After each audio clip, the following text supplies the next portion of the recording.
Ibinida ng Department of Education ang kanilang mga napagtagumpayan noong 2024 kasabay ng pagsusulong ng iba pang solusyon at programa ngayong 2025. Ang detalye sa Balitang Pambansa ni Isaiah Mirafuentes ng PTV.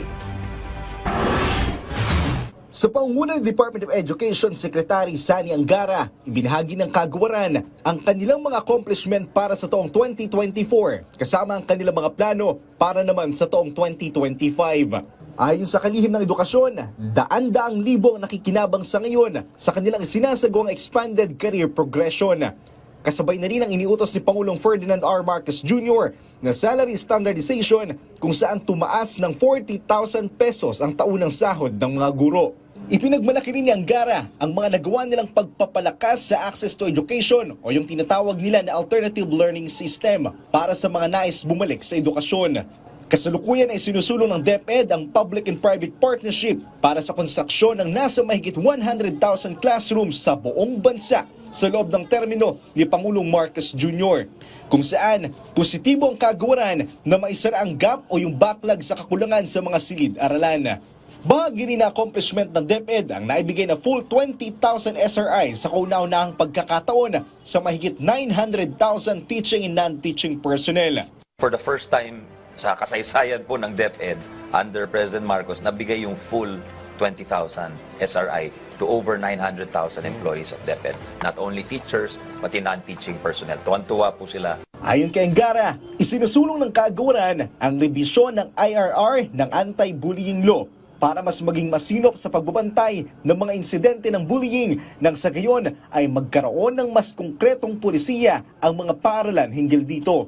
Ang problema kasi dyan is yung under the Licensure Act, kailangan may master's degree ang isang guidance counselor. Mula nung napasa yung batas na yon or yung requirement na yon, parang nabakante lahat ang thousands of guidance counseling positions. We have over 4,400 vacancies.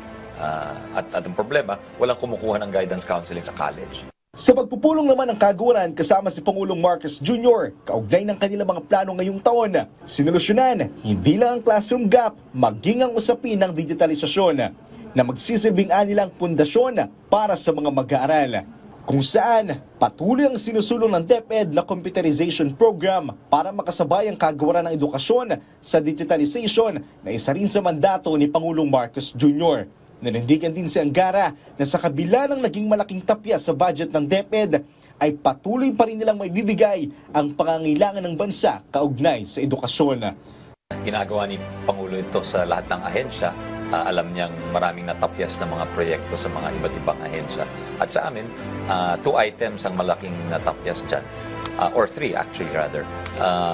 First is yung sa DepEd computerization, almost 10 billion yung natapyas doon. Meron kaming sa hiring of new teachers, may natapyas na over 1 billion. Tapos dun sa classroom construction, na alam natin, napakalaki ng classroom deficit natin, kakulangan natin sa classrooms, natapyas kami ng over mga 1.5 billion din po. So ang pag-uusap ay paano mareremedyohan ito at hinanapan kami ng solusyon ng ating mahal na Pangulo. Samantala, tiniyak din ni Angara na on track naman ang pagbabalik eskwela ng mga mag-aaral sa darating na Hunyo ngayong taon.